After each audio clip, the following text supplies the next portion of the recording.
Snow Bros. 3 The Magical Adventure is everything that you love about the classic Snow Bros. Arcade game, but now with more Doom, Ghost Rider, and Too Hot for YouTube action. What? Yeah, so if you haven't figured it out yet, Snow Bros. 3 is a ROM hack, but unlike most ROM hacks, this one was officially released. Sort of. And while I'd imagine that most of you are probably pretty familiar with ROM hacks, on the off chance that you aren't, a ROM hack is basically just taking an already existing game and modifying it, changing the graphics, the sound, the gameplay, and pretty much anything else you can think of just to avoid making a new game from scratch. EA Sports games. And they come in all shapes and sizes, from simple changes like translating games that never got international release, or uncensoring regionally censored content, or even just balancing older games, usually fighting games, so you can kind of think of them as just like patching old games. But then of course, there are the much grander projects, such as DMix. Though I'd wager that the most well-known ROM hacks are all the crazy Super Mario level hacks. Or at least they were until, Nintendo went and monetized that. Gotta respect that hustle. As well as all the different fan-made versions of Pokemon. And since all these games and hacks are labors of love, and are completely breaking copyright law, they're usually free to play for everyone. Unless, of course, you are like me, Spammer D, and actually paid real money for physical copies. More than once. But I mean, come on, it's Ninja Turtles and Streets of Rage 2 on the Sega Genesis. This deserves my money. But then, there's one more type of ROM hack. The cold, soulless kind. Devoid of heart. With only one single-minded goal. Take your money. Are you sure we're not talking about EA? I'm actually talking about those dumpster fire cash grab clone games that you usually see populating crappy third-party game consoles. The ones that are boasting hundreds of games on one system. Like, ooh, what a bargain. And Snow Bros. 3 definitely straddles that line between fun ROM hack and heartless quarter cruncher. Created by Simrex Electronics, that's right, an actual company made this hack, and released in 2002, 12 years after Snow Bros. Released, and 8 years after Snow Bros. Creator Toaplan shut down. Snow Bros. 3 is basically a bootleg version of the original Snow Bros, made for Latin American countries. It was actually made in Mexico, which is interesting since you rarely hear about games being made there. And even more so since the gaming community has basically dubbed this as the official third game in the series, even showing up as a casual ROM download for MAME, which is how I found out about it, as well as the official Snow Bros. 2. But okay, that's neat and all, but ignoring those technically trivial facts, and knowing that this game is a ROM hack, what exactly is different about it other than an interesting facelift? Well, I'm glad you asked. But in order to actually understand that, you need to know how the original Snow Bros. Played. And I'm just gonna go ahead and assume you're not just gonna go watch my old video on that one. Yeah, I wouldn't either. Snow Bros. Is a very simple, but also very addictive puzzle-style platformer. Basically, you're dropped into a very interesting looking stage, where you have to wipe out all the baddies on the screen to move on to the next one. But what makes it really fun is how you go about doing that, which is by encasing the enemies in snow and sending them hurtling to their doom, while mowing down every foe along the way. And the more foes you take out with just one snowball, the more power-ups and points you'll receive. So it actually rewards riskier behavior by going after enemies that will more likely be able to bowl over more enemies, as opposed to just dropping them one at a time as you pass by. And all of this is wrapped up nicely in a simple little story about rescuing a princess, which has been completely axed from the third game. Yep, no story here. In fact, there's no Snow Bros here either. This game is a lie.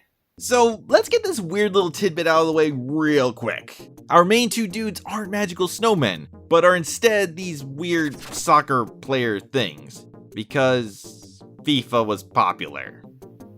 I knew it.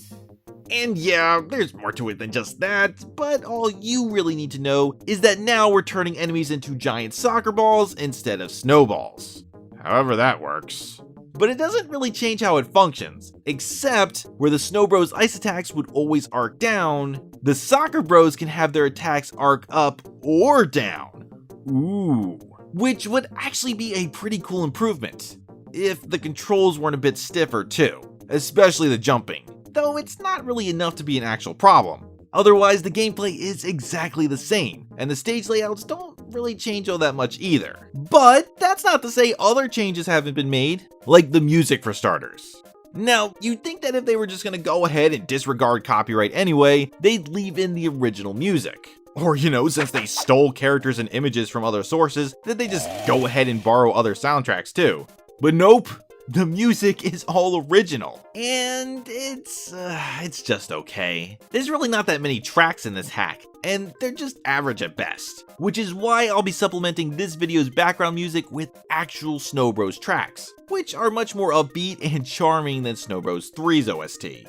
Though, I do need to mention that the boss theme in 3 does give off a prehistoric vibe, since apparently the initial concept for Snow Bros 3 and its alternate title is Snow Bros 3 Prehistoric Adventure, which makes way more sense than the whole soccer vibe, and it also kind of explains some of these enemies. Though not all of them. Like, why are there little Jason Voorhees throwing their masks at you? But then again, Toaplan also had some pretty out there designs.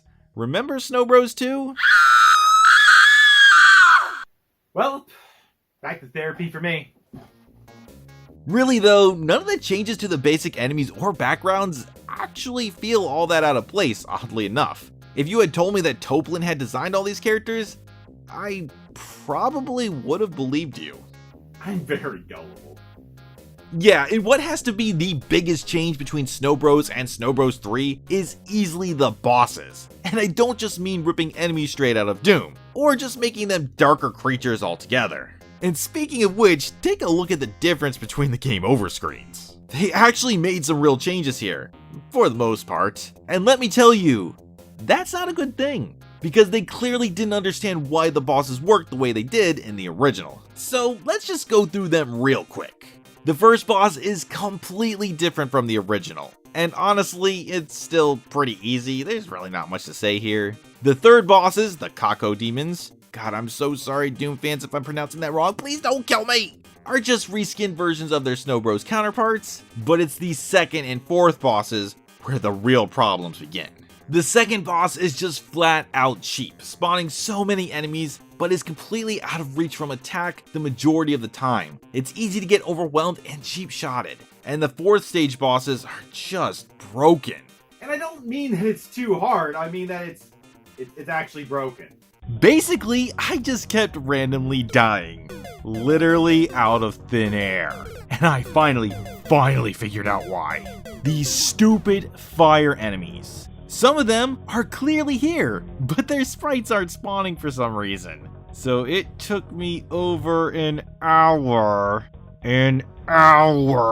to beat this stage. Normal stages only take about 30 seconds, and bosses usually like 3 to 5 minutes. And unfortunately for me, no matter how many quarters you drop on this one, you only get 2 lives to try and beat a stage before having to redo it. Quarters just act as redos or continues. Not that it really means anything, because at the end of the day, Snow Bros 3 really is just a weaker clone of Snow Bros. And while the change in visuals is amusing, it's not really enough to justify playing it over the original, especially with all the bugs, different controls, and weaker soundtrack. If you're really craving some more Snow Bros action, I'd actually recommend Snow Bros 2, Tumble Pop, or Bubble Bobble, and give this ROM hack a pass.